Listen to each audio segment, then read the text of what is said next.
नमस्कार, जय श्री राम, जय श्री कृष्ण।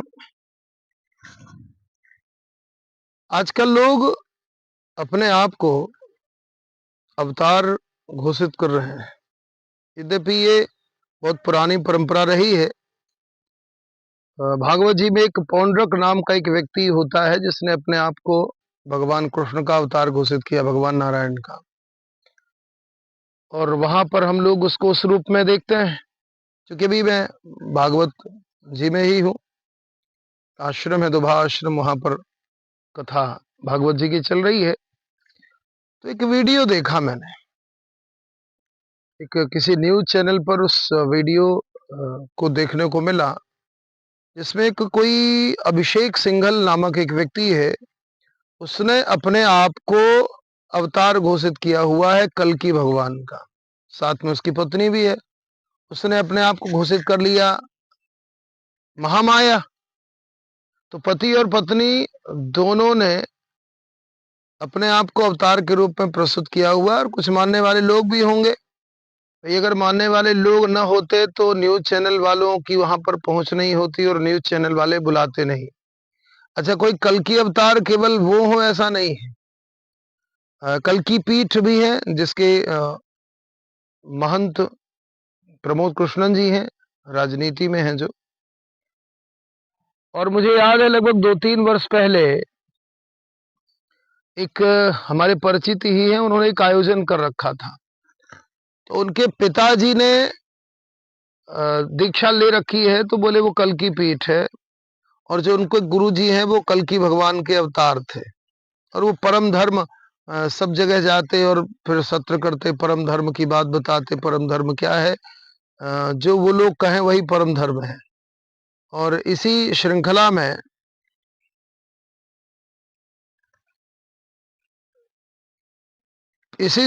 में जब चर्चा हुई तो पता चला कि जो उनके कल्कि भगवान के अवतार थे, उनको कुछ लोगों ने, उत्तर प्रदेश की बात है, अब जिला मुझे अच्छी तरह से याद नहीं आ रहा है, तो कुछ लोगों ने गोली मार दी और वो अंत में मृत्यु को प्राप्त हो गए। कुछ अपराधियों ने गोली मार दी है।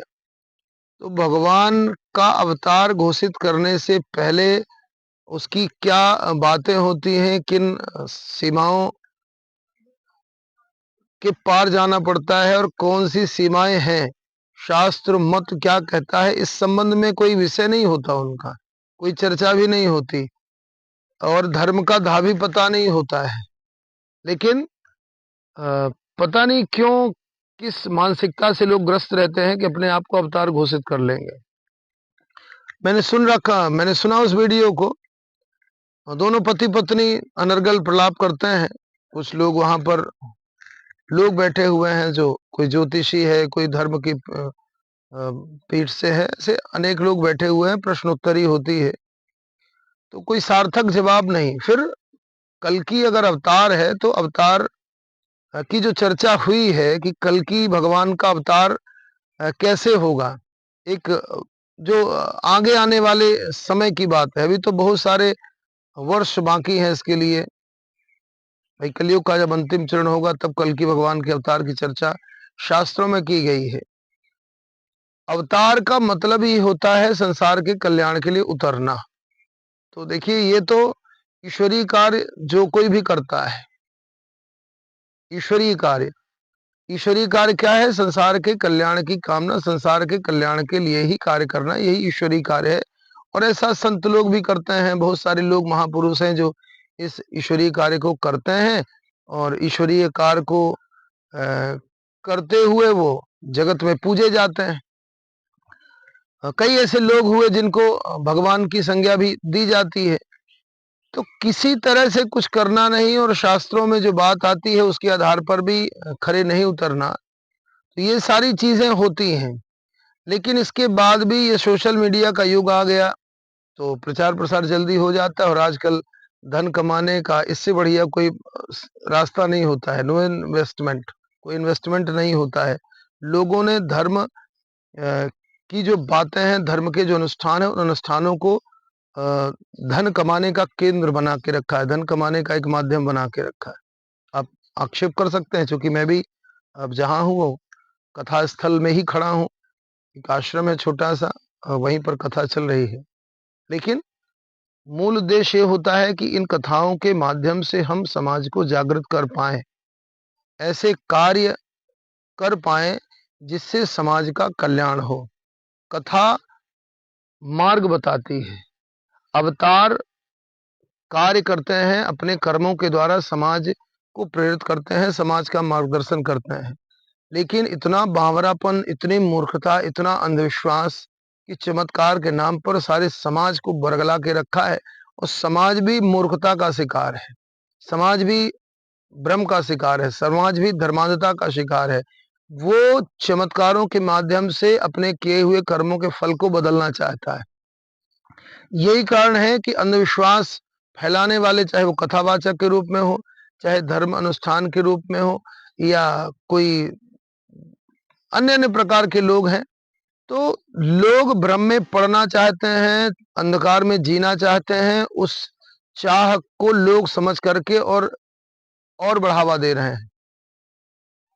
मैं हमेशा बोलता हूँ कि कथावाचकों द्वारा भी, प्रवचनकर्ताओं द्वारा भी एक भ्रम फैलाया जाता है कि केवल इसको सुन लेने मात्र से ही कल्याण हो जाएगा। सुनना और उसका मनन करना, फिर उसको क्रिया के रूप में परिवर्तित करना, जब तक ये 3 चीज़ें नहीं होती हैं, तब तक आप किसी भी सुफल की आशा नहीं कर सकते, कभी मुक्ति की आशा नहीं कर सकते, कभी अपने कल्याण की आशा नहीं कर सकते। तो इसलिए अत्यंत आवश्यक है कि हम शास्त्रों की बातों को सुनें, उनका मनन करें और उसको अपने जीवन में उतारें, जिसके माध्यम से हमारे जीवन में परिवर्तन होता है। लेकिन अगर हम इसमें नहीं पढ़ते तो लोग, कोई कल की अवतार बन जाएगा, कोई कह देगा। मेरी जब हम दिल्ली में पढ़ते थे उस समय मैं सिविल सेवा की तैयारी करता था, तो वो तो समय ऐसा कालक्रम हुआ कि करते-करते समाज के कार्य में आ गए, और कथा तो भगवान की चर्चा करने का एक माध्यम मात्र होता है। ज़्यादातर समय तो समाज के कार्य में ही बीतता है। तो दिल्ली में जब पढ़ रहा था तो एक ऑटो में हम बैठे हुए थे। हम हैं और एक हमारे मित्र हैं, वर्तमान में वो सीईओ हैं। तो दोनों लोग चले जा रहे थे, एक व्यक्ति आया, उसने कहा, "ए किनारे हटो, मैं स्वयं विष्णु का अवतार, मैं स्वयं विष्णु हूँ, तुम लोग मुझे पहचानते नहीं।" क्योंकि पागल है। तो ये इस तरह की जो घोषणाएँ करते हैं वो केवल मानसिक विक्षिप्त मात्र हैं। अभी उसका जो ये अभिषेक सिंघल है, इसकी वेशभूषा देखिए, इसका कार्य व्यवहार देखिए तो विक्षिप्त दिखता है। बातचीत देखिए, एकदम विक्षिप्त दिखता है। और ऐसे विक्षिप्त लोग समाज में एक नए तरह के भ्रम को निर्मित करते हैं। कुछ लोग मानने वाले सबके होते हैं। इसलिए समाज को जागरूक होने की आवश्यकता है। शास्त्र मार्गदर्शन करते हैं सद्मार्ग पर चलने के लिए। तो इसलिए शास्त्रों को गुरु के रूप में, शास्त्रों को ही सुनें, समझें और उसके अनुसार आचरण करें, तब अपना जीवन बदलेगा। अंधविश्वास से किसी का भला नहीं होने वाला। जय श्री राम, जय हनुमान जी महाराज, जय भारत माता, जय गौ माता।